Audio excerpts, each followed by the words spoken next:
Greeks, Romans, countrymen, and my fellow Americans. La Repubblica Americana is on air from Philadelphia, broadcasting worldwide from the cradle of American democracy. Here's Robert Petrone and Michael DePilla. Salve, I'm Rob Petrone.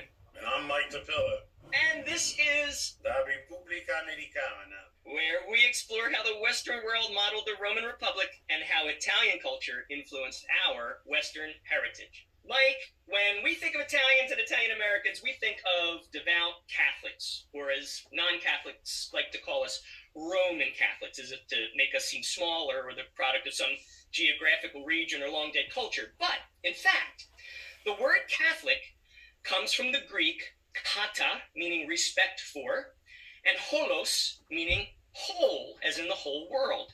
So these two words then formed the compound Greek word kataholikos, meaning universal or worldwide. So Catholicism, created when Jesus declared the Apostle Simon Peter the rock upon which I will build the church, has been the traditional religion of Italians since, the reign of Emperor Constantine the Great in the 4th century of the year of our Lord. And in particular, of those Italians who immigrated to the Americas at the turn of the 20th century. But Mike, there were some Italians who were not Catholic and who immigrated to the Americas before the 20th century. Please tell us about them. Yeah, so interestingly, even as part of those Italians that came during the early 20th century, we had Italian Protestants. But the first group of Italian Protestants that came were the Valdensians. And they came and they settled here along the Delaware in 1665. So the Valdensians were Italian Protestants who followed the teachings of Peter Waldo. And he was preaching in the 12th century. And he went into the Alps, and from Lyon, France, he spread all the way over to Italy. And he was in northern Italy near Turin in that area. And Waldensians came to, they were seeking asylum like a lot of other people. And when they came, Philadelphia hadn't even been established by the English yet. It was still part of what was called New Sweden at the time. So that's interesting. So these Italian Protestants are they're kind of analogous to the Orange Men of Ireland, right? We often think of in America, at least, we think of Irish people as being Catholic, but there are Protestant Irish, and so these are sort of these Valdensians are the Protestant Italians. Right. We have a larger group that came into Philadelphia, and in fact, we actually had an Italian Protestant church that was on the corner of 10th and Carpenter Street. It's a big church. It's still there if people go by it. Oh, no kidding. Yeah. Now, so in the Swedish colony, are there records of these Italians living in the Swedish colony? And if so, why don't we know about them? Well, there were over 300 of them that came in, and it's because a lot of these people's names, I guess you would say, they got Swedified. Yeah. People trying to record, Italian names. We don't really know what their true names were. And of course that happened with a lot of us, a lot of people that came over, their names got changed when they came over to Ellis Island. A lot of people come. So we get bastardized versions of their last names. Right. Yeah, I've said this before. I actually practically did a whole segment on it in Christopher Columbus University, that this kind of name-changing thing was one of the many indignities that Italians have suffered in the New World. As you say, it happened during the 20th century wave of immigration, and even thereafter. So for instance, like my mother's maiden name is Cipolla, meaning onion plant, but it was in the old country. It was originally Cipolla, meaning onion flower. Though it was not changed at Ellis Island, but rather years after my great-grandfather had already settled in Philadelphia. And, as far as the family is concerned, the story behind the name change is really a mystery. And I thought that the same, in fact, had happened to the spelling of my surname, Petrone, Petrone, which I had long thought was just, a Medagon bastardization of Padrone, Padrone, meaning big boss or big daddy. But in fact, it was not changed at all. The PET spelling actually means big rock. Though if you trace the etymology of the Latin words for rock and father, you find that they actually share a common Sanskrit ancestor, Patra, because after all, the father is the foundational rock of the family, which is why we call the Pope, because Pope is an anglicization of the Italian word papa, meaning father, and our first Pope was Peter, Petra, the rock upon which Lord Jesus built his church. So you see how that comes full circle. So, all right. Right. So the Waldensians, back to the Waldensians, they settle in Newcastle, Delaware, then still part of Pennsylvania, which is named after its founder, Quaker William Penn. Tell us about the 1682 Penn Treaty, please. So William Penn made a treaty in 1682 in Chester. So it's interesting, when Penn came over, the first place he stopped was Chester. And he coexisted with the Italian Waldensians in Philadelphia, in this area, you know, the lower Delaware. Chester, as it goes up to what is now the Navy Yard in South Philly, because that, of course, was an island at that time. And then further up the river, we had the Swedes. In fact, one of the oldest Swedish houses is still in Delaware County. If there's a log cabin there that people can go see. But the main Swedish, that's from like 1635 when they first came over. But further up the river, of course, in Queen Village, we have the Swedish church that's there on Delaware Avenue, that was right by the Battery, where all the Italian immigrants would eventually come into Philadelphia. But in Queen Village, we still honor the Swedes, namely Queen Catherine. You know, Catherine Street's named after her. And she, interestingly, was a Catholic. She had converted to Catholicism, and she's actually buried at the Vatican. Oh, I did not know that. That is fascinating that Queen Catherine converted. That's news to me. Yeah, Catherine Street in the Queen Village neighborhood is named after her, and also Queen Street, which is only 1 block away from Catherine Street, that's also named after Queen Catherine. So that's a reference to her. So for people not from Philadelphia that don't know, these location names that we're bandying about. So Queen Village, as Mike said, is a neighborhood in South Philadelphia where there used to be a lot of docking ports along the Delaware River. They're considerably fewer now because we don't really do a lot of shipping anymore. But back in the day, almost every block along the Delaware had 2 or 3 piers.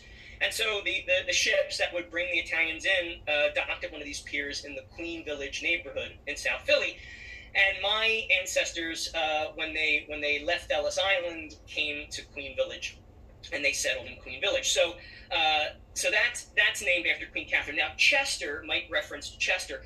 That is a suburb of Philadelphia, a little bit to the south. It's almost near the Delaware border, and that's actually where William Penn made his landfall. And a lot of people think that it was actually in Philadelphia because Philadelphia's Penn's Landing is named after him, but in fact it was in Chester. So so there's also in Queen Village, Mike, we mentioned that Catherine Street, Queen Street. There's also a church in the Queen Village neighborhood, and right. Although Gloria, go ahead. We have Gloria Dei, which most people refer to it as Old Swedes Church. Right, and that's an Episcopal church, even though, and this is why I didn't know that Queen Catherine had converted to Catholicism.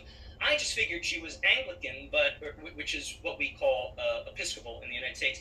But this is an Episcopal church. So the interesting thing about Gloria Dei Church, or Old Swedes Church, is, and they have a sign outside, one of those Pennsylvania historical markers, those big blue signs, and it tells you that this is the church where American icon Elizabeth Griscom Ross got married. Who is Elizabeth Griscom Ross, Mike?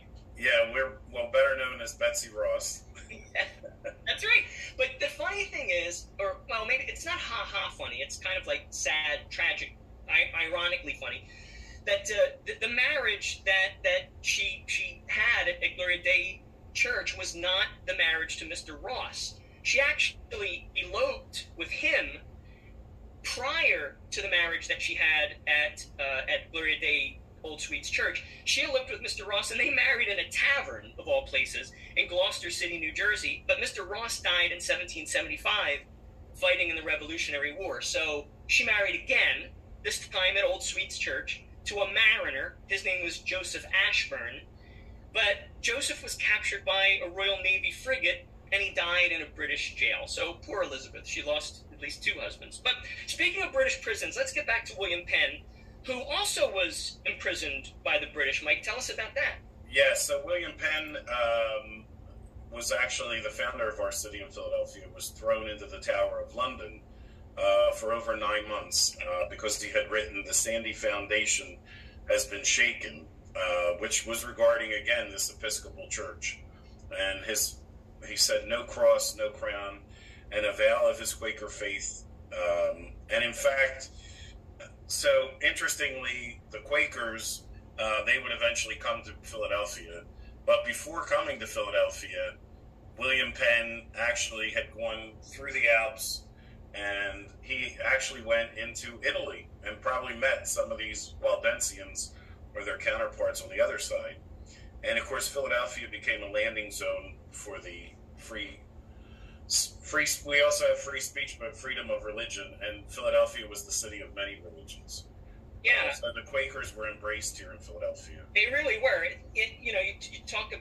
You had mentioned to me that Italians did an opera about the Quakers. Tell us about that. Yeah. So interestingly, they did La Quaccara Spiritosa. So this spiritual Quaker girl by Pietro Guglielmi. And anyway, the Quaker girl was an American colonist, and interestingly, she had a prearranged marriage. But this was sort of the reverse of what most people know of today. We had a lot of prearranged marriages where Italian girls would come to Philadelphia, and in fact, Mrs. Pasquarella just wrote a book, if people are interested, of her great-grandmother, or her grandmother that came in 1899 to Philadelphia as one of prearranged marriage. But this was about this quackery, and they actually made it, Guglielmi made it into an opera, and the opera, this prearranged marriage, she flees to Naples, supposed to meet this wealthy man, and of course she decides she doesn't want to marry him, and instead she falls in love with a vineyard worker, and of course that's who she ends up marrying. That's really funny. It was the play really was kind of ahead of its time, because the vineyard worker, the groom to be, is actually more attracted to men in the story, and interestingly, the name of the Quaker girl, Vertuna, is an allusion to a pagan deity who changes sex from male to female in order to seduce a nymph, which is interesting that the deity had to change to female in order to seduce this nymph. So so the story is very, very interesting. And in fact, Mozart's librettist, Lorenzo da Ponte, did a production of La Quaccara Spirituosa, and it was one of the many operas about the North American colonies that was performed at the National Court Theater of Joseph II in Vienna, a theater that, very much within the spirit of the Enlightenment, had been created as, quote, an instrument of social policy, which I find interesting. And there's this book, a 2011 book called Italian Opera in the Age of the American Revolution. It was written by an author by the name of Pierpaolo Polzonetti. And in this book, Polzonetti says that these operas linked democratic reform to economic prosperity, a connection that inspired Mozart's Le Notte di Figaro, commenting on the American Revolution. Now, unsurprisingly, Da Ponte eventually found himself in financial trouble, and so he looked for new fortunes in the Americas. So that's really a paean to the American dream, if you will. So, Mike, I've always loved opera. Yeah, he actually. Go ahead. Yeah, so Da Ponte's a very interesting. He was actually a Jewish priest. So he was Jewish and lived in the area outside of Venice. And then he went on to become a priest, and eventually he leaves the priesthood and he marries, and he sends his wife here to Philadelphia, and he ends up coming to Philadelphia in 1800, only to find that his wife had already moved on to New York. So he then moves to New York, but eventually he does come back to Philadelphia. And of course, he was doing a lot of work with operas here in Philadelphia as well. Oh, that's a great story. I didn't know any of that.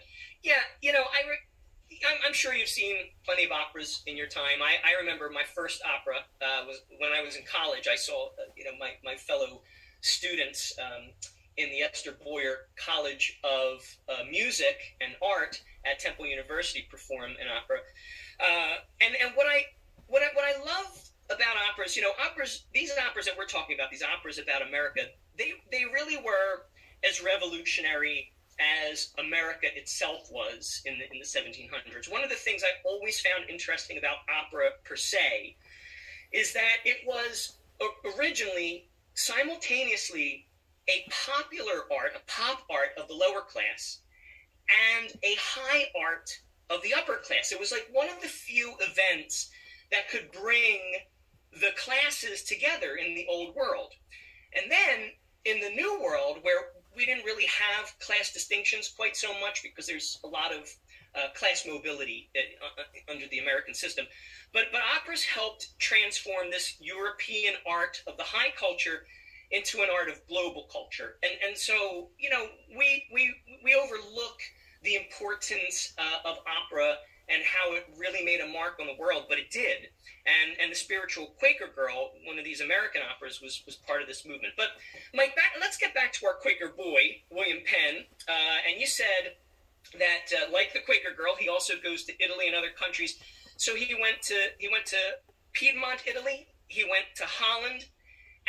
And what was going on in Holland at the time? Well, these Waldensians were actually in exile there.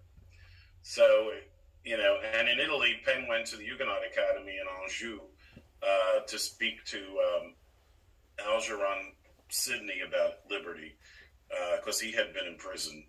So it's believed, he was trying to set up this colony, and basically was going around trying to recruit people to settle here. That's really interesting. This is all preceding, this is like the 1666 or so, prior to his voyage to Philadelphia in 1682. But then Philadelphia, of course, goes on to become the major port of foreigners in Philadelphia, and it was the major importing city along the Delaware. 53% of all imports in the United States occurred in Philadelphia. Wow. And Penn recruited settlers not just in Italy, but what other countries? Italy, France, and Holland.